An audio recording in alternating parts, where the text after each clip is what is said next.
Voilà, merci beaucoup à Caleb Salambi. Caleb Salambi. Alors bonjour Monsieur Jean-David. La RDC est une république laïque. Le mélange des religion-État à tout moment a été destructeur pour ce dernier. Si 30 ans après et des millions de morts, ni la prière ni la prophétie n'ont servi de miracle pour la RDC, c'est que miracle viendra du peuple conscient qui se prendra en charge. Lèvons-nous Congo. Merci beaucoup. Lèvons-nous Congo.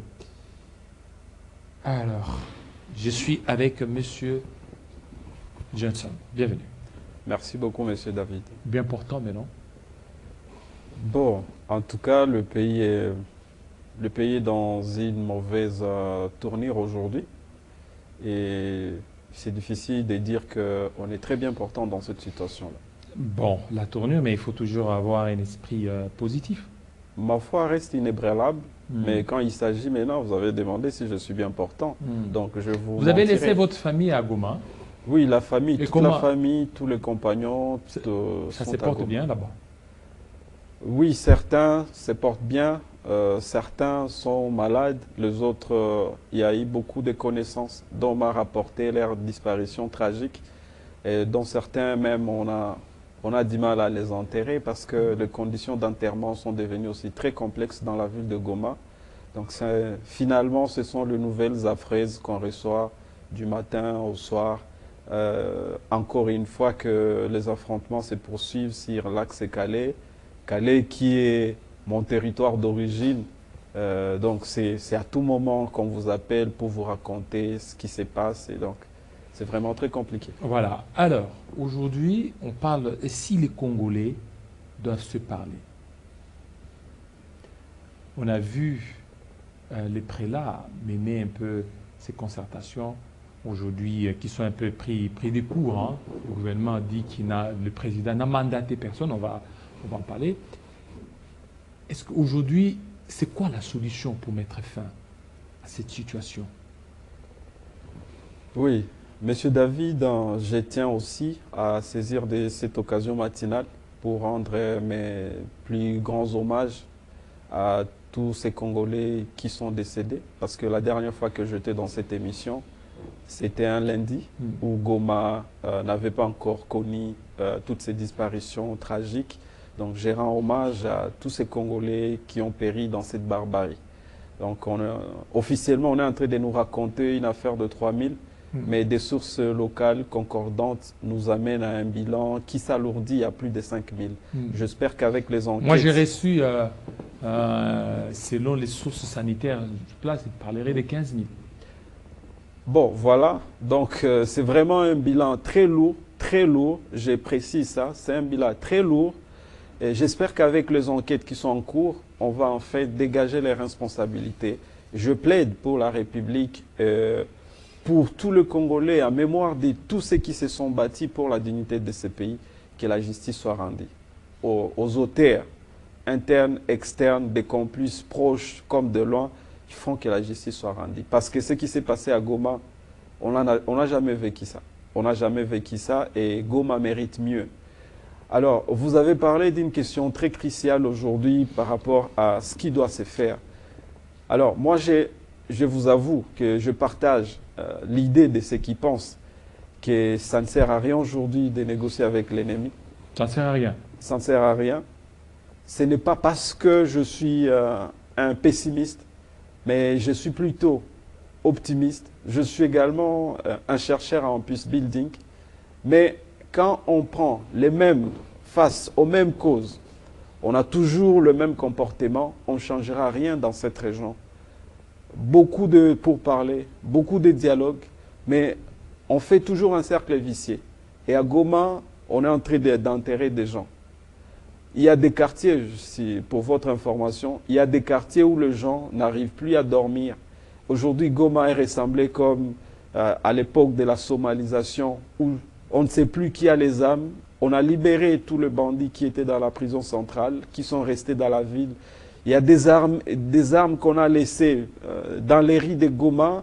Et aujourd'hui, c'est chaque nuit que 5, 6 quartiers sont en train d'être visités par des bandits. sachant également que Goma aujourd'hui n'a plus de police. Aujourd'hui, c'est chacun qui s'est rêvé. Et il y a même des familles qui m'ont appelé le matin qu'ils ont décidé de ne plus dormir. S'il faut dormir, il faut attendre 4 heures. Parce que la nuit, au lieu qu'on vous trouve en plein sommeil, des gens ce matin, j'ai également un vibrant hommage à la famille Chimanouka, qu'on vient de tuer le père, la femme et 3 enfants, dont 2 filles et un garçon, dans la maison même. Tout simplement parce que l'insécurité a élu domicile dans la ville de Goma. 18 quartiers, difficiles à contrôler aujourd'hui. Pendant les temps des sièges, c'était un problème. Maintenant là, il n'y a plus la police, il n'y a plus l'armée, parce que Goma n'est pas une petite ville avec laquelle on peut venir s'amuser en termes de sécurité. Je suis chercheur en gouvernance sécuritaire et je sais ce que ça implique tout cela. Alors c'est tous les jours qu'on est en train d'enterrer. Hier encore, c'était d'autres maisons qui ont été visitées. Alors si nous pensons qu'on va plaire, je suivis également ce qui se passe, au niveau de toute cette réunion du Conseil des droits de l'homme, au niveau du Conseil de sécurité, au niveau également de l'EAC, SADC, toutes les réunions qui sont en train de se passer. Je pense que si nous étions, en tout cas, plus intelligents en tant que peuple, nous devrions tirer toutes les conséquences de toutes ces réunions. Parce que nous avons compris que dans les relations internationales, chaque pays est soutenu par rapport à la position qu'il a décidé de prendre. Si vous êtes faible, on va vous soutenir dans votre faiblesse. Si vous êtes fort, on va vous soutenir dans votre force. Et nous avons constaté, malheureusement, qu'on est en train de nous pousser, qu'on soit soutenu dans notre faiblesse. C'est tout le pays aujourd'hui qui nous demande d'aller négocier avec le 1,23. Nous qui ne reconnaissons pas le 1,23, ça veut dire qu'on nous demande de négocier avec le Rwanda. Mais quand on va négocier avec le Rwanda, moi la bonne question, comme je vous ai dit, je suis également chercheur en peace building, de quoi est-ce qu'on va négocier? Qu'on n'a pas négocié avec tout ce qui a existé. Alors, mais quand le chef de l'État dit qu'il lui veut parler face à face avec le président rwandais. Oui, il avait parlé de ça et il a complété, il ne s'était pas limité par là. Le chef de l'État, il a dit qu'il va poser la question au président rwandais, qu'est-ce qu'il veut de son peuple? Qu'est-ce qu'il cherche dans son pays? Et comme je l'avais dit encore précédemment, je pense que, moi honnêtement, le balai de parler entre nous Congolais, c'est une urgence. Une urgence, et ça doit commencer d'abord par le chef de l'État, qui doit accepter de fermer les oreilles pour ces nombreux conseillers, pour moi en tout cas, qui ne l'aident pas, M. David. Ces nombreux conseillers, parce qu'aujourd'hui, le président a un nombre très élevé de conseillers autour de lui. Et je m'imagine quel conseil il écoute parmi tout ça. Et dans l'ensemble de tous ces conseils, on a l'impression, dans le gouffre dans lequel le pays est en train de tomber, les conseillers n'aident pas le chef de l'État. Alors, si nous devons nous parler, j'aurais bien voulu, comme je l'ai encore dit, j'aurais bien voulu que le président prenne quand même le courage d'approcher ceux qui ont géré cette guerre dans les mêmes circonstances, en 2012 jusqu'en 2013, comment ils ont fait. Parce que compter sur les armées étrangères, nous avons vu les limites. Tout le mercenaire là que vous avez vu, M. Kilolo, à Goma, tout ce mercenaire on nous a embrayé les oreilles que voilà, Goma est très encerclé. Et militarisé. Si militarisé. D'ailleurs, on nous a menti sur le nombre de mercenaires. Je continue à voir que ça crée également des scandales au sein de la maison militaire. Et nous, en tant qu'Angolais, nous avons le droit de savoir qu'est-ce qui se passe. Mais ces gens-là, ils sont sortis, ils sont partis. Voilà, les autres pays ne peuvent pas nous aider. Donc, il faudrait que le chef de l'État puisse avoir quelqu'un qui va lui dire dans ses oreilles que ceux qui vont sauver ce Congo, c'est nous en tant que Congolais. Dépassons-nous, allons au-delà de nos égos, allons au-delà de ces distractions. Parlons-nous clairement. Parce que Mamadou Ndala, qui a été sur les premières lignes de front, paix à son âme, il était un colonel à son époque. Et on l'a dit, il faut foncer. Voici les lignes de conduite. C'était les militaires congolais. Et parmi ces militaires-là, nombreux sont encore là. Et il y a le politicien qui était là.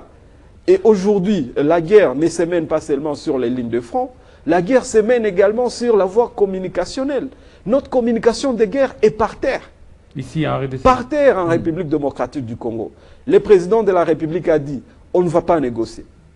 Le président de l'Assemblée nationale, je le suivis à l'ouverture de la session extraordinaire, il dit, nous sommes prêts à négocier, mais on ne va pas vendre le pays. Vendre le pays. Que veut dire? Qu'est-ce que ça apporte cette nuance? On ne va pas vendre le pays. Parce que j'avertis les hommes politiques congolais. Ils n'ont pas le monopole de l'intelligence et d'analyse. Chaque fois qu'ils s'adressent à la nation, il y a également une intelligence collective qui analyse tout ce qui sort de leur bouche. J'ai retenu également qu'on ne va pas négocier, mais au sein de l'Assemblée nationale, on dit il faut qu'on négocie. Il y a également un ballet mené par le prêtre. Je vais bien, chaque Congolais est libre, on est quand même dans une république. Et dans tout ça, il faut maintenant qu'on sache comment on se positionne. Au même moment, dans cette même communication, le président de l'Assemblée nationale, que j'avais suivi, il communique en pleine plénière que l'ennemi est en train d'avancer et il est déjà à Youssi, Calais, donc il est en train d'avancer. Et c'était faux et archi faux. Parce qu'au même moment, quand il disait ça, l'ennemi était très loin de Youssi. Il était vers Bouchouchou, là-bas, dans les territoires. Et maintenant, c'était quoi la conséquence? La conséquence, c'est qu'il y a beaucoup de militaires qui sont en train d'être jugés à Bukavu aujourd'hui pour fuite face à l'ennemi, parce que ces gens ont abandonné ces zones et ils ont créé du désordre sur leur passage.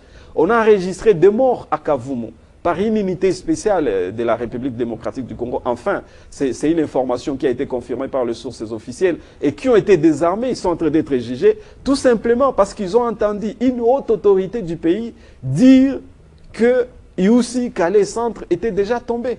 Pourquoi dire ça?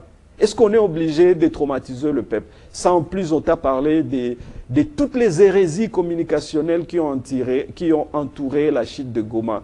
C'était une erreur grave. Dans une communication de guerre, moi je suivis ce que l'Israël a fait. L'Israël a choisi un porte-parole militaire, professionnel. C'est le seul qui parlait de la guerre. À part lui, il n'y avait que le Netanyahou qui pouvait encore dire quelque chose. Les restes devraient se concentrer sur le travail. Je suivis également ce qui se passe entre l'Ukraine et la Russie. C'est soit Poutine lui-même qui parle, soit le ministre des Affaires étrangères, ou soit le porte-parole militaire. 3 personnes. Parce qu'on estime que ce sont des experts en communication de guerre. En Ukraine, c'est la même chose. Mais chez nous, là, c'est tout le monde qui se livre à la communication et ça perturbe. Le ministre de la Justice dit ses histoires, le porte-parole du gouvernement dit ses histoires, le ministre du Commerce extérieur, il raconte ses histoires, le ministre du Développement rural. Lui aussi, il devient expert. Oui, il devient expert. On a vu Julien Palouko, expert, Mwindo Nzangi. Expert. Et puis, j'ai aimé Nzangi parce qu'enfin, 24 heures après, il s'est contredit sur toutes les lignes.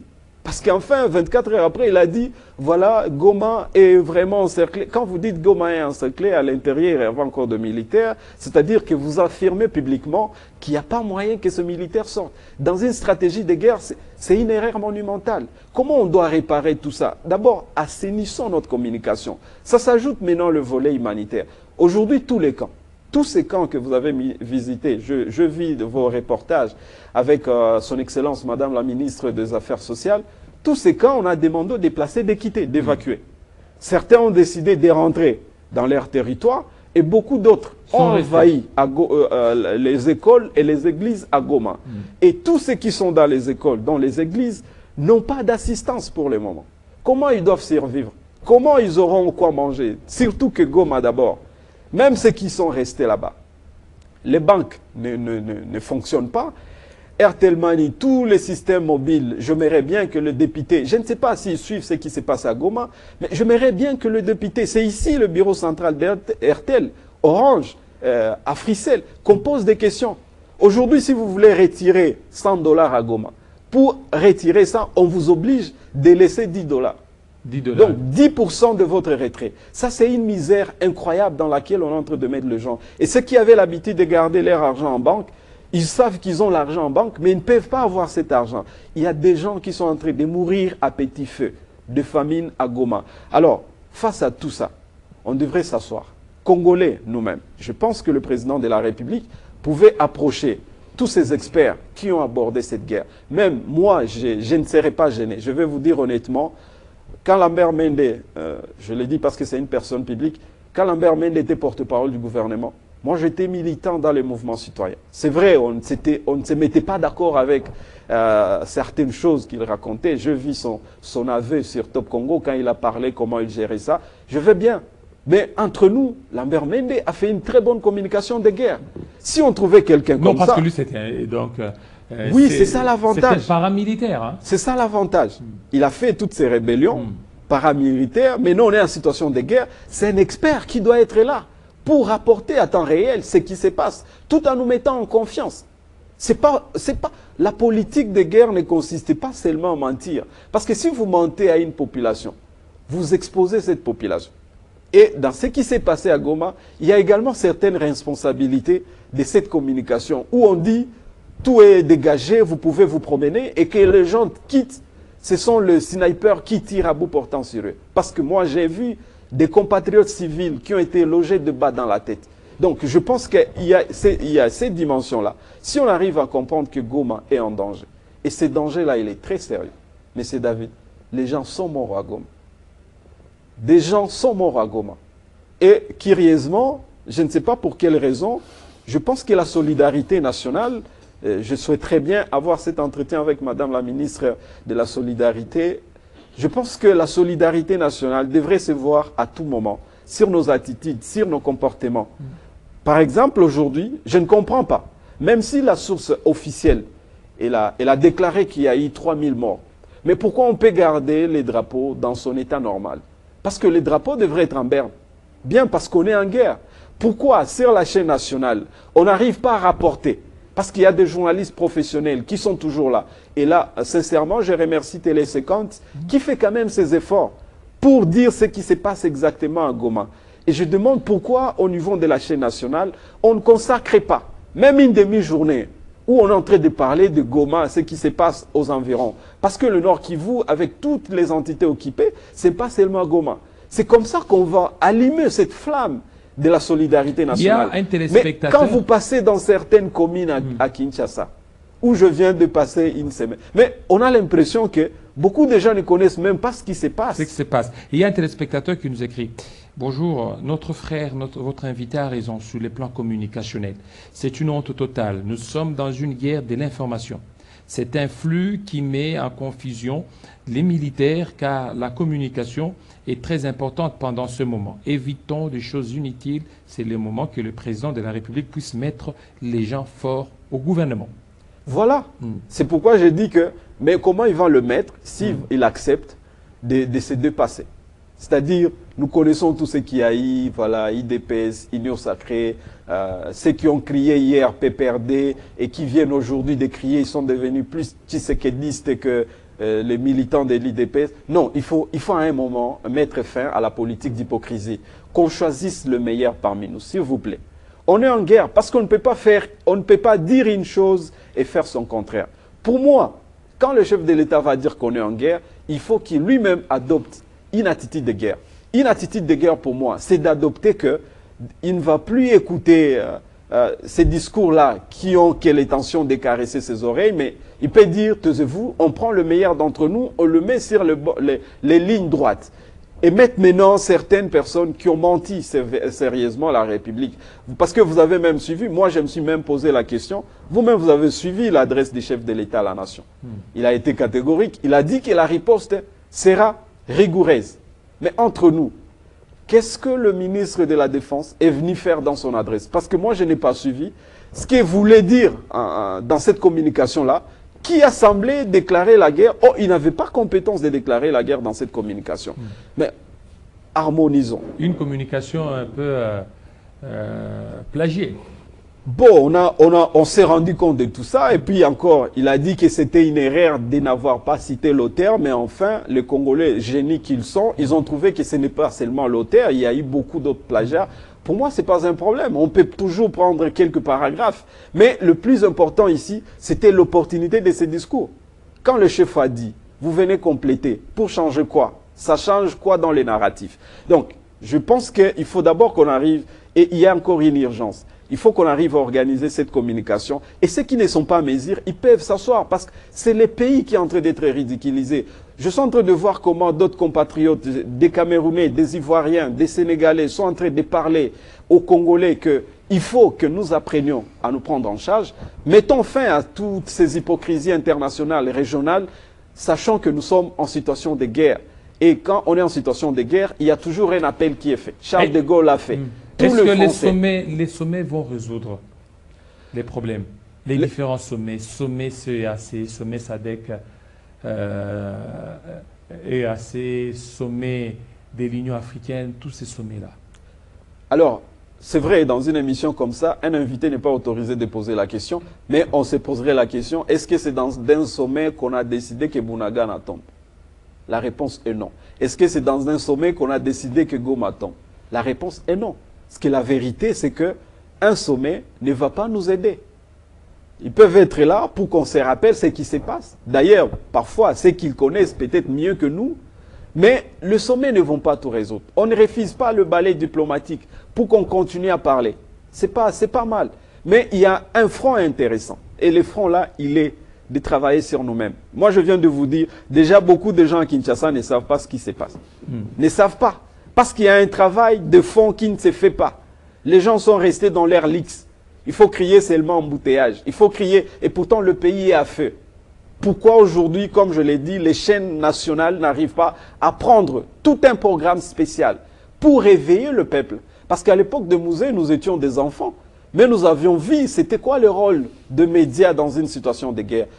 Programme spécial, c'est ce qui se passe. Même les enfants sauront qu'on est en train de nous agresser et nous devons nous défendre.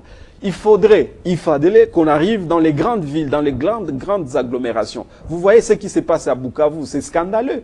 On n'arrive pas à donner des lignes de conduite dans une situation de guerre. Comment des provinces, des grandes agglomérations sont encore sous le contrôle de l'État congolais? Quel est le mode qu'on doit imposer pour qu'on n'arrive pas à tomber sous le joug des... On ne doit pas seulement être un pays ou une politique qui riposte. Nous pouvons être aussi un pays avec une politique préventive. On arrive à limiter les dégâts. Alors, c'est cette attitude qu'on voulait voir. Et ça va nous permettre maintenant de parler entre nous, entre acteurs politiques, qu'on se dise des choses. C'est le pays qui est en danger. Qu'est-ce qu'on peut faire? Qu'est-ce que PPRD peut apporter? Qu'est-ce que LGD peut apporter? Qu'est-ce que le MLC peut apporter? Qu'est-ce que Envol peut apporter? On se met ensemble. Et là, c'est sans complexe. Sans complexe, et ça va nous permettre à résoudre petit à petit ce qui se passe au Nord Kivu. Oui, maintenant, pour vous, vous voulez qu'on maintienne la position belliciste, alors qu'il y a des morts qui sont enregistrés, il y a des cadavres qui continuent à joncher les sols des Goma.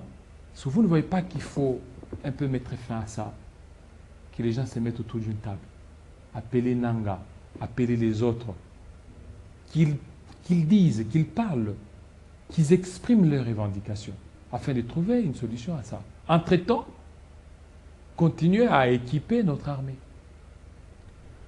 Voilà, vous venez de tomber sur un point aussi, parfois, un point important. Aujourd'hui, je vous avais encore dit, l'architecture sécuritaire de la République démocratique du Congo a été détruite par notre incapacité à nous mettre en ordre de bataille. Et tout est parti par cette loterie communicationnelle, également la complaisance qu'on a vue dans les systèmes. Le chef de l'État lui-même a dit, si on nous disait combien, en termes de fonds, qui ont été déversés pour ce qui se passe au Nord Kivu, c'était affreux. Mais il constate, tout simplement, avec indignation, que tout n'est pas bien géré. Donc, il y a un problème d'équilibre autour du chef de l'État. J'ai lu encore une information officielle sur même les équipements alloués aux militaires. Qu'est-ce qui se passe? Comment les marchés sont faits? Donc, ça pose des sérieux problèmes. Parce que le chef de l'État, honnêtement, même si j'étais de l'IDPS, je pense qu'en tant que Congolais, je pouvais me donner le courage de dire le chef de l'État s'est fait très mal entourer. Et il était très important aujourd'hui qu'il décide de se faire bien entourer. Que ce soit le front militaire, que ce soit le front politique, que ce soit le front diplomatique, que ce soit le front économique. Parce que là aussi, ça pose de sérieux problèmes. Le pays ne peut jamais abandonner un seul de ces fronts-là. Un seul ne doit pas abandonner. Mais nous devons maintenant savoir qu'est-ce que nous sommes en train de mettre en place. Parce qu'avant, je me rappelle, il y a une année et demie, j'étais passé encore ici, j'avais dit, ma peur pour ce qui se passe au Nord Kivu, c'est que nous sommes attaqués, mais nous nous comportons comme si nous ne sommes pas dans une situation de guerre. Et parce que le général Chirimwami, paix à son âme, il avait lui-même avoué qu'on les a donné une mission que d'observer les cessez-le-feu. Dans une situation d'état de siège, on a demandé aux militaires d'observer les cessez-le-feu. Et vous allez voir, même quand l'ennemi a décrété un cessez-le-feu unilatéral, unilatéral, ça veut dire que nous ne sommes pas d'accord, nous n'avons pas consenti. Mais au même moment que nous n'avons pas consenti, nous avons quand même respecté ces faits. Jusqu'à ce que lui-même encore décide d'attaquer la République à partir de Bouchouchou, en avançant à Mongoza, Mongoza-Youssi et aux environs des Calais centre. Les gens ne sortaient plus. Pourquoi seulement nous devons attendre qu'on nous attaque? Est-ce que nous avons pris cette menace au sérieux? Voilà les grandes problématiques qui se posent dans cette situation. Et moi, je crois que ce soit le front politique, que ce soit le front diplomatique, que ce soit le front militaire, toute nation sérieuse devrait rester aux aguets. L'Ukraine savait que ce n'était pas facile de gagner la guerre face à la Russie. Mais au nom de la souveraineté, au nom de l'identité ukrainienne, ils se sont battus. Ils ont dit, nous allons continuer à parler. Voilà, on a vu Zelensky qui était sur tout le front diplomatique. Il a parlé avec beaucoup de dirigeants du monde. Il a reçu les soutiens militaires. Mais il n'a pas cessé de défendre sa République parce qu'il était important qu'il les fasse. Donc moi je pense que ce n'est pas vraiment qu'on veut, on est de ces gens-là qui aimeraient voir que le sang va continuer à couler. On ne le veut pas. Nous en avons perdu autant. Pendant la colonisation jusqu'à 1960, nous avons perdu pas moins de 10 millions de Congolais. Avec l'histoire du caoutchouc rouge. De 96 jusqu'à nos jours, en tout cas les chercheurs sont en train de se mettre d'accord que la République a perdu encore plus de 12 millions de Congolais. Et le bilan est continué à s'alourdir. Qu'est-ce qu'on a fait pour mériter ça? Donc il faudrait que nous ayons le courage de prendre une décision très dure pour que nous mettions notre pays sur une nouvelle pente. Voilà, une nouvelle pente. Merci à vous, Johnson Ishara, surtout de votre passage. Merci également à vous et je demande à mes compatriotes à Goma de rester sereins. Voilà. Cette République, elle est à nous et nous devons la protéger. C'est le plus important. Ouais. Et hier, il y a eu un Congolais qui a crié « Congo, Congolais », il a été tiré à bout portant. Malheureusement, mais il y aura beaucoup d'héros dans ces pays. L'histoire de la République démocratique du Congo s'inscrit dans la logique de l'histoire des grandes nations. Je rappelle, ceux qui connaissent l'histoire entre la Chine et le Japon, pendant longtemps, le Japon a marché sur la Chine. Et pourtant, la Chine, en termes de superficie, c'était un grand pays. Aujourd'hui, ce qui se passe entre la République démocratique du Congo et le Rwanda, je pense que nous allons maintenant, désormais, écrire une nouvelle histoire avec une nouvelle encre. Nous voyons tout, nous observons, nous écoutons, mais ce n'est pas pour dire que même si on ne fait rien, qu'on a oublié. Donc, l'histoire va s'écrire et nous devons décider de l'écrire avec une nouvelle encre pour qu'on ne puisse plus vivre ce genre de scénario qui jette de l'opprobre sur notre identité. Voilà. Merci beaucoup, fidèles téléspectateurs. Ça en est fini. Nous souhaitons joyeux anniversaire à M. Savané. Savané, joyeux anniversaire à vous. Plein de bonnes choses à vous.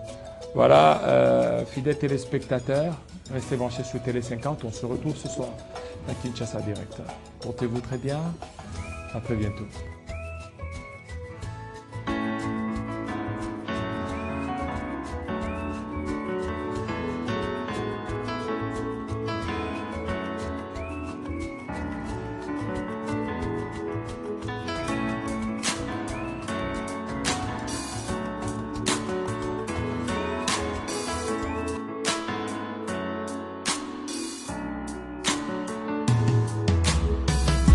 Aujourd'hui c'est ton jour, happy birthday. Tout le monde à la maison, happy birthday. Avec moi nous fêtons, happy birthday. C'est maintenant ton moment, happy birthday. Aujourd'hui c'est ton jour, happy birthday. Tout le monde à la maison, happy birthday. Woo woo woo woo, happy birthday. Woo woo woo woo, happy birthday. Personne ne peut oublier, c'est pas juste pour les billets. Aujourd'hui c'est ton jour, c'est ton meilleur jour pour briller. Il faut chanter, faut crier, il faut danser, faut prier. Aujourd'hui c'est ton jour, des messages d'amour par milliers. Et t'auras toute la nuit, et plus rien ne compte. T'auras encore toute la nuit pour refaire le monde. T'auras toute la vie pour refaire les comptes. T'auras encore toute la vie pour refaire le monde. Là y a que